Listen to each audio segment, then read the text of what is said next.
নমস্কার বন্ধুরা, মিতার রোজকার রান্নায় আপনাদেরকে স্বাগত।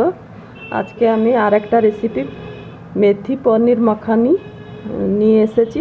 আর আসুন আমি কিভাবে করছি দেখাবো। আর তার জন্য মশলাও আমি যখন রান্না করব তখনই দেখিয়ে দেবো।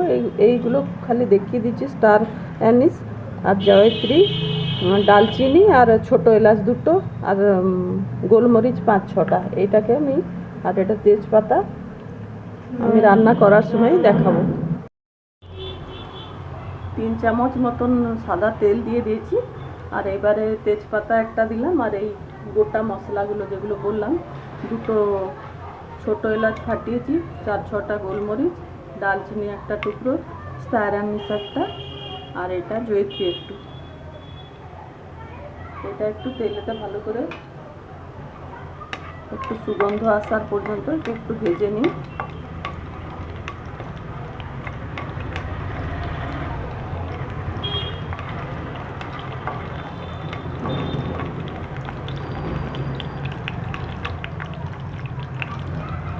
সুন্দরের গন্ধ বেরোলো নি।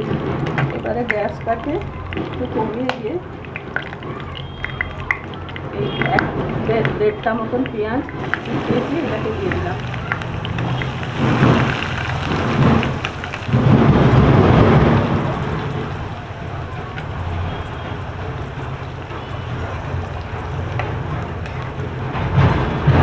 পেঁয়াজটাকে পুরো ব্রাউন হবার পর্যন্ত ভাজবো।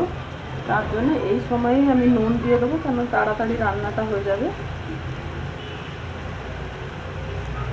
1 চামচের ওপরে একটু নুন দিয়ে দিলাম। নুন দিয়ে দিয়ে এটাকে ভালো করে ব্রাউন কালার হবার পর্যন্ত পেঁয়াজটাকে ভাজবো। পেঁয়াজের রং একটা চেঞ্জ হয়ে গেছে। এবারে এই আদা রসুনের যে পেস্ট, এই থেকে 1.5 চামচ মতন আমি দিলাম। আদা রসুন আর কাঁচা লঙ্কা একটাও দিয়েছিলাম।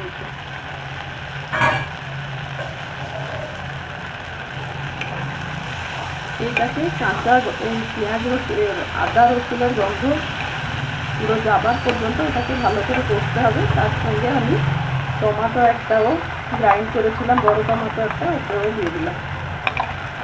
এবারে এই সবকে ভালো করে মিশিয়ে কষতে হবে, তারপরে আমি দেখাচ্ছি।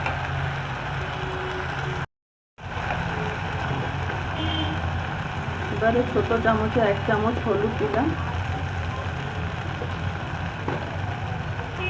কাশ্মীরি লঙ্কা গুঁড়ো 1 চামচ দিলাম,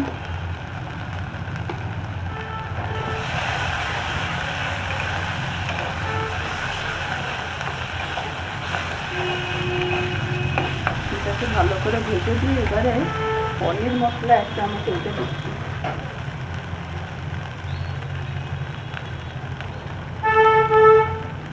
এক চামচ পনির মশলাও দিয়ে দিলাম। এবারে গ্যাসটাকে সিম করে দিয়ে আর একটু কষিয়ে, আর এই পুরো গ্যাসটাকে একদম কমিয়ে দিয়ে এর উপরে অল্প একটু ফ্রেশ দই, এটা একটু দই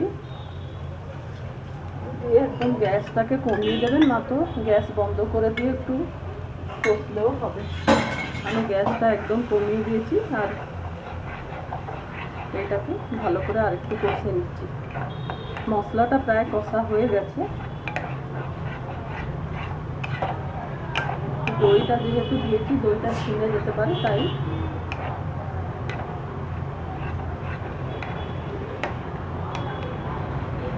এর সাথে একটু কাঁচা লঙ্কা কুচিও দিয়ে দিলাম।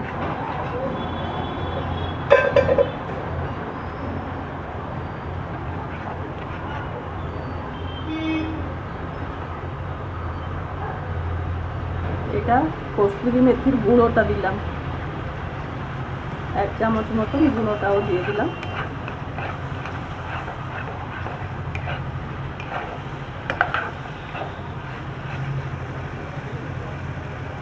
দেবার পরে এই মশলাটা তো পুরো কষা হয়ে গেল।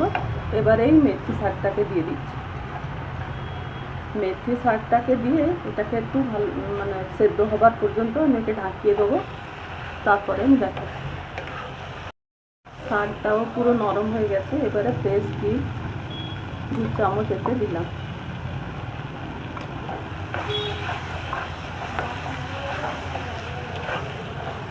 গ্যাসটাকে কমিয়ে দিয়েছি।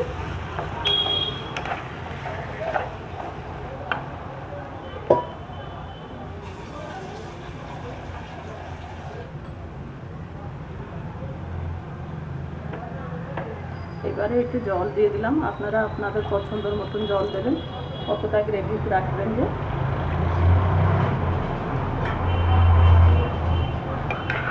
দেওয়ার পরে আমি এবারে এই পনিরগুলোকে দিয়ে দিচ্ছি। পনিরগুলো পুরো, এগুলো তো ভাজা হয়নি, কাঁচা পনিরগুলো দিচ্ছি, তাই এটাকে একটু মশলা মশলি এর ভেতরে ঢুকে যাবে বলে একে ঢাকা দিয়ে 2-3 মিনিট একে রেখে দেবো, তারপরে গ্যাস বন্ধ করে দেখাবো। আর এর ওপরে একটু ধনে পাতাও ফেলে দেবো। আমার পনির মেথি মাখানিটা রেডি হয়ে গেছে। একবার যেভাবে আমি করে দেখালাম ওইভাবে আপনারাও করে খেয়ে দেখুন। ভালো লাগলে আমার চ্যানেলটাকে লাইক, শেয়ার, সাবস্ক্রাইব করতে অনুরোধ করছি। ধন্যবাদ।